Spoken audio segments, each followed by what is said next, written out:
শুধুমাত্র বই পুস্তক পাঠ করে বা দুনিয়ার সার্টিফিকেট অর্জন করলেই তাকে শিক্ষিত বা জ্ঞানী বলা যায় না।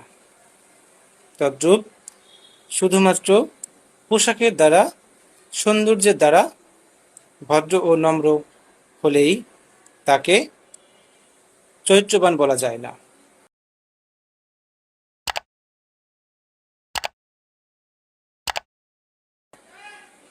শিক্ষিত যেমন সত্যিকারের জ্ঞান থাকলে, মানবিকতা থাকলে এবং যতটুকু ভালো জিনিস শিখেছি ততটুকু ভালো জিনিস নিজের কল্যাণে এবং অন্যের উপকারে কাজে লাগাতে পারি, কাজে লাগার চেষ্টা করতে পারি, তাহলেই আমরা সত্যিকারের জ্ঞানী এবং সত্যিকারের শিক্ষিত বলে নিজেকে দাবি করতে পারি। যে শিক্ষা, যে জ্ঞান আমার পরিবার, ব্যক্তি, সমাজ, রাষ্ট্র, বিশ্ব, শান্তিপ্রিয় মানুষের কোনো কাজেই আসে না, সেই শিক্ষা দ্বারা নিজেকে জ্ঞানী বলা যায় না। যে শিক্ষা আমার পরিবার, আমার সমাজ, আমার রাষ্ট্র, আমার বিশ্ব, মানবিকতা সকলের কাজে লাগে, সকলের ভালোর জন্য আমি কাজে লাগাতে পারি, তাহলেই আমি নিজেকে জ্ঞানী বলতে পারি, শিক্ষিত বলতে পারি।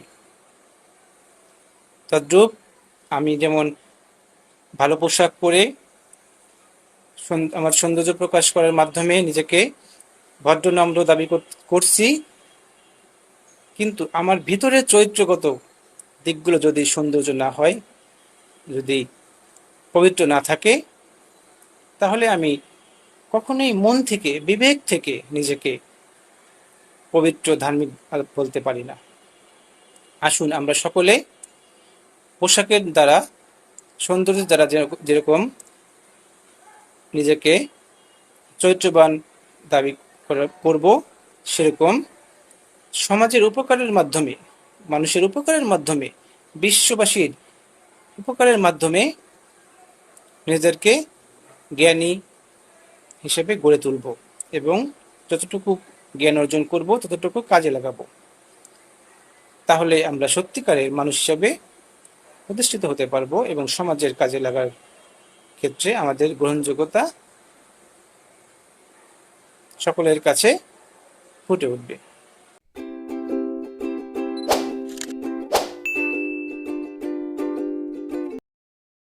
সেই ব্যক্তি বুদ্ধিমান ও নিজেকে ধার্মিক দাবি করতে পারে, শান্তিপ্রিয় দাবি করতে পারে, যার দ্বারা, যার কথার দ্বারা, যার ব্যবহারের দ্বারা, যার কাজের দ্বারা অন্য কেউ কখনো কষ্ট পায় না, আঘাত পায় না,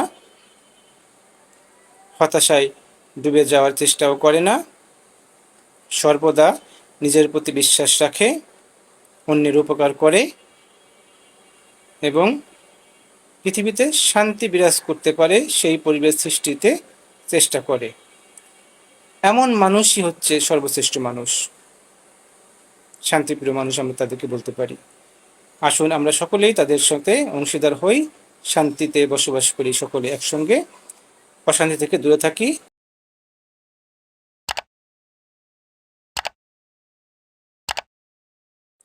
মহান আল্লাহ তাআলা আমাদেরকে সৃষ্টি করেছেন, তিনি আমাদেরকে সবচেয়ে বেশি ভালোবাসেন।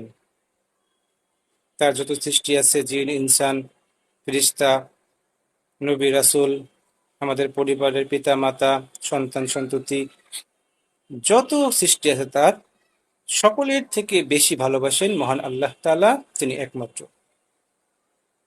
এই জন্য আমরা আল্লাহর হুকুম মেনে চলব। আল্লাহকে মুখে ভালোবাসি বলে তার সঙ্গে আমরা কখনোই অকৃতজ্ঞতা প্রকাশ করার মাধ্যমে প্রতারণা করব না। আমরা আল্লাহর খাঁটি বান্দা যেমন দাবি করি, সেরকম তার সমস্ত হুকুম আহকাম গুলো আমরা মেনে চলব। তার যত বিধিবিধান তিনি আমাদের দিয়েছেন সব কিছুই আমাদের কল্যাণের জন্য। তিনি আমাদের যেমন রহমত করেন, তিনি যেমন অতি দয়ালু, হাসরের ময়দানে তিনি যখন বিচার করবেন তখন তিনি বিন্দু পরিমাণ ছাড় দিবেন না। তাই আসুন আমরা সকলেই তার হুকুম আহকাম মেনে চলি, কোরআন হাদিস অনুযায়ী জীবন পরিচালনা করি। মহান আল্লাহ তাআলা আমাদেরকে তৌফিক দান করুন, আমিন।